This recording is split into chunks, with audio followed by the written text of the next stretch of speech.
Hello. Today we will be talking about the political practices and ceremonies of Mali.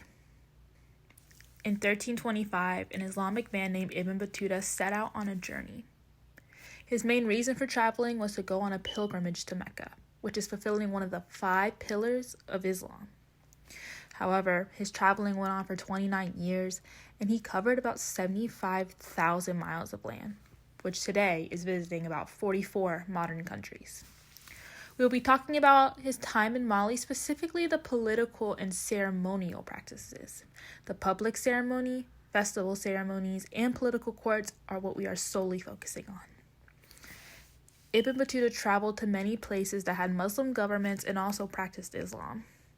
And when he returned home from his journey, his memoirs of his experiences became a turning point in Arab culture.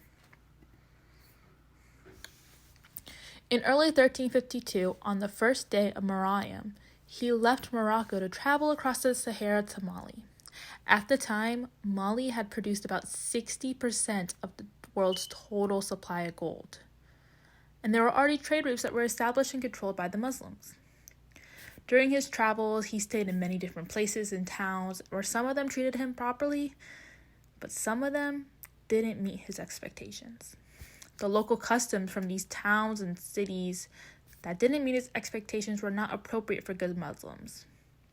For example, when he entered a qidat, or judge's house, a young, beautiful woman greeted him, and he considered her presence very inappropriate. A quote from his memoirs: "The association of women with men is unagreeable to us, and a part of good manners to which no suspicion attaches. They are not like women of your country." Basically, he's saying that the presence of that woman in that judge's house to greet them was not something that he would have done back in Morocco. Politics in the Mali court. Through the writings of Ibn Battuta, during his travels, specifically in the Mali kingdom, we are able to get a glimpse of life within that kingdom. Everything from the territory, the Muslim faith, what he was eating. It's all very interesting. But we've noticed that he's kind of superficial. He doesn't go into a lot of detail about the politics of the Mali court when he goes to visit the king. He's more keyed in on the ceremony. He doesn't seem to really listen or describe what it was discussed at the court, just sort of the bare bones ceremony of it all. But from that bare bones, we're able to kind of look in and get a little glimpse of what politics were probably like in Mali. First thing we would notice is the king definitely was the one to rule the kingdom. He made all the decisions. He had the final say on all that was done and said. He would, though, take advice from his political advisors and military commanders. In fact, when he was the first one to arrive, as was the ceremony at the court, the second would always be the political advisors and the military commanders. This suggests a hierarchy, with him at the top and those who advise him one below. Further from this, we can't really gather much, but we notice when people are called before the king, they have to really humble themselves. They have to take off their fine clothes, no matter of rank. They have to take off their turbans and wear dirty clothes and dirty skull caps, and then they have to kneel before the king in an act of humility and dejection.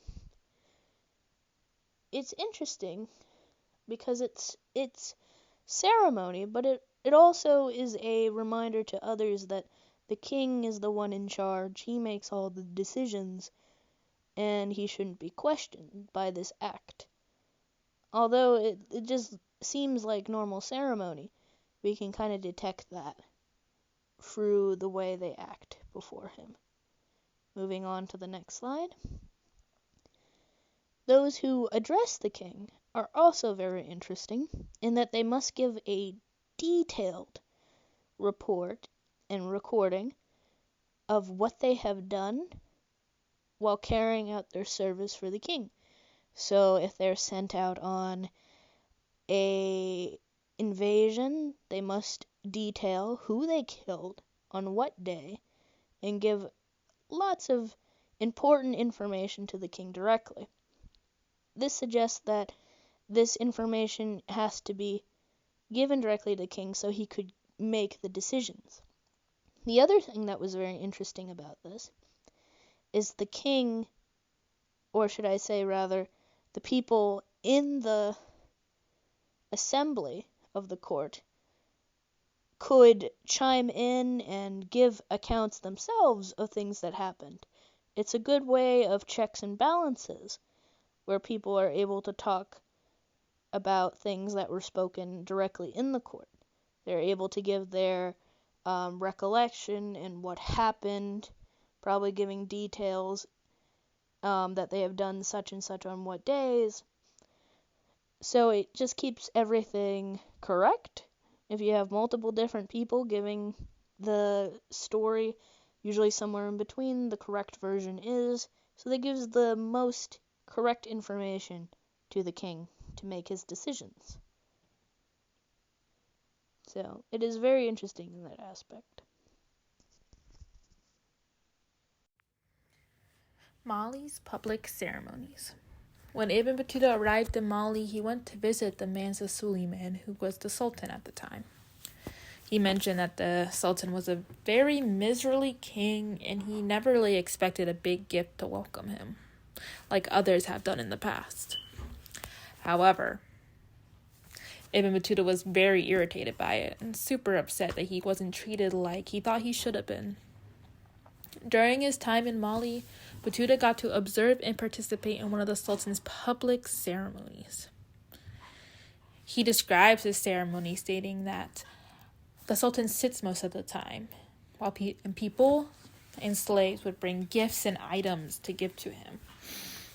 And there was an interpreter at the gate, and that interpreter's job was to address the people. A quote from Battuta's memoir states, "Anyone who wishes to address the Sultan addresses the interpreter, and the interpreter addresses the man standing near the Sultan, and that man addresses the Sultan." So there are a few people that these common folk or slaves have to go to in order to address the king. However, they can't address him personally. Ibn Battuta observed and stated also in his memoirs that if anybody addressed the king instead of the interpreter first, they would receive a very interesting reply. Here's a quote. "If anyone addresses the king and receives a reply from him, he uncovers his back and throws dust over his head and back, like a bather splashing himself with water. I used to wonder how it was that the people the king spoke to did not belie themselves." So basically this quote means if somebody stepped out of line and didn't do the correct order, they would get dust in their eyes as a consequence. The next ceremony that he intended was a state ceremony, also a festival. When Ibn Battuta was in Mali, he also attended one of those. He also wrote about how the ceremony began with Muslim prayers. However, after the prayers, several dancers came out dressed as birds and chanting before the Sultan. Battuta thought that the ceremony was an insult to Islam. You're having these people come in dressed as these animals and chanting these chants that are not from Islam. He didn't understand that the reason why the Mansa decided to add the dancing and the chanting after the prayers was unity. because most of the common people held on to old religious beliefs, not just Islam. So this was a way of uniting them, both the Islam and the old beliefs together. He ended his 8 month stay in Mali with mixed feelings. On the one hand, he respected the strict teachings of the Quran to their children. However, some didn't appear to memorize it. So he also admired the safety of the empire. Also, Battuta was extremely unpleased with the ceremonies and local practices. He ended his visit in Mali feeling a little bit confused. Prior to his departure, though, he complained and criticized many things. The practice with the naked female slaves and servants, the gifts of food, and then he went directly to the king to tell him more of his complaints. But on one hand, he respected the parents' strict teaching of the Koran to their children, and, quote, they place fetters, ropes or chains, on their children if there appears a failure to memorize the Koran, and they are not undone until they memorize it, end quote. But he admired the safety of the empires as well. He said, neither traveler there nor dweller has anything to fear from thief or usurper. In the excerpt, one of the practices is described as follows, quote, female slaves and servants who went stark naked into the court for all to see, subjects who groveled before the Sultan, beating the ground with their elbows and throwing dust and ashes over their heads, royal poets who romped about in feathers and bird masks. End quote. However, as time went on, there were practices Europeans often interpreted these acts as fanaticism or compared them to Christian penitential practices to atone for sins, according to the Smithsonian. Some of these practices include fasting, celibacy, isolation, giving up intoxicants, voluntary or complete, giving up worldly possessions, and in some cases, religious suicide. Many parts of the world still practice this today, but have edited their practices to not include some of these. In conclusion, the civilization of ancient Mali, as shown in Ibn Battuta, shows that is run by a monarchy. Throughout Ibn Battuta, we see that the different localities practice were individual ceremonies and practices, but both are done to praise their god. Their religion is also intertwined with their court system. Their government puts away a heavy emphasis on religion. This shows their strong devotion to the religion while under the rule of a king. Although they may have different practices, they all are ruled under a king and their fate. And this is our works cited. And that is it.